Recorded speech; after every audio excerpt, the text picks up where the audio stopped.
Hey guys, this is Caleb Simpson here from ZeldaDungeon.net. You're watching our video boss guide for The Legend of Zelda Twilight Princess. This is the boss of the first temple of the game, the Forest Temple, and as soon as you enter the room, the door will close behind you. You'll see a short cinema showcasing the room. There are some bomblings that are attached to stumps and such that are floating in this poisonous water ahead of us, so you don't really want to touch the water. And then as you approach it, then suddenly these two spots will start bubbling up, and these two giant babas will pop out of the water. You'll then see the introduction of the boss, the Twilight Parasite, Diababa. So as the battle begins, you want to use the Gale Boomerang to lock onto a bombling and then lock onto one of the giant babas. This will cause it to swallow the bomb, and it will then explode in its mouth, and it will then perish. So apparently they're not too bright. So you just want to use the same process to defeat the other one. Here it actually locked onto the wrong one. So if you suck up one of the bomblings and it ends up in your hands, I recommend just tossing it. Don't try and use the boomerang again to toss it while it's in your hand to attack the giant baba, because you most likely will just blow up in your hands and such, and then you'll take damage. Once both of the giant babas are defeated, then the bomblings will disappear. They will go back into the water and everything, and there's actually like a glitch on the right side there. I think it was because the boomerang actually sucked that one up, but it's kind of floating in midair. Diababa will then show his true form, and both of the giant bubbles will then reappear. You can actually still defeat them with the bomblings we'll have in a moment, but for now you just want to simply avoid each of the giant bubbles to either side. You can just strafe back and forth.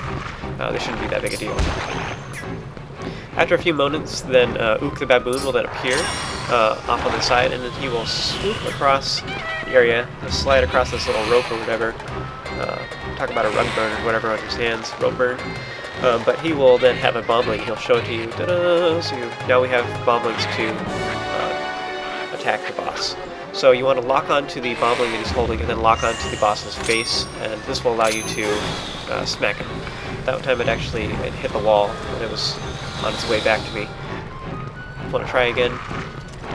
Remember just to lock onto its face. Hopefully you're going to grab onto the bomb as it's coming back to you. This will smack into his face. It will cause Diababa to be stunned, and its face will kind of like opens up its entire mouth, leaving its eye completely vulnerable. And as you would know from previous Zelda titles, in particular like Phantom Hourglass, the eye is usually the weak spot of a lot of enemies. So it's very obvious that that's the weak spot of this boss too. Its second attack is to use this, is to like shoot out this purple liquid. I don't know if it's that it sucked it up from the ground below or whatever, the water that's sitting, or if it made that juice or whatever in the first place. That's why there's poison water. So after you smack it the second time, you can actually use an ending blow to attack the eye. So after this, you can just ooh and ah at the boss's death as it like shrivels up and explodes.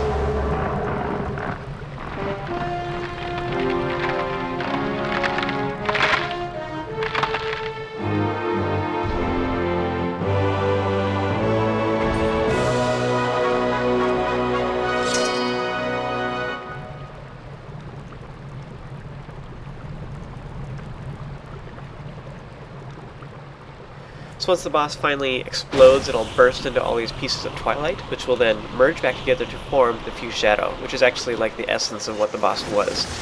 All that power and everything created that evil thing. See that the whole area is now all happy and shiny again.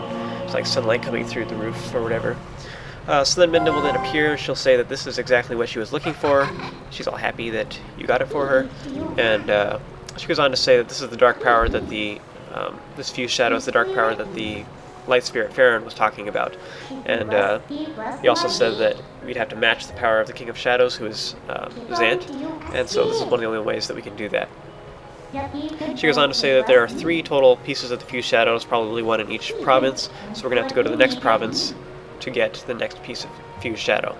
So with that, she tells you that you're just going to have to do your best, and she will then create a warp portal to allow you to leave this area. So you want to grab the heart container that is sitting by the pool of water there before you leave, and so she also tells you to go get it.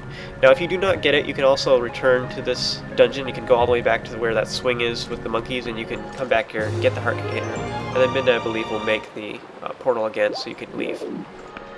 So that concludes the Forest Temple, and it also concludes this chapter. Thank you for joining me. I hope you guys enjoyed watching, and I will see you guys next time.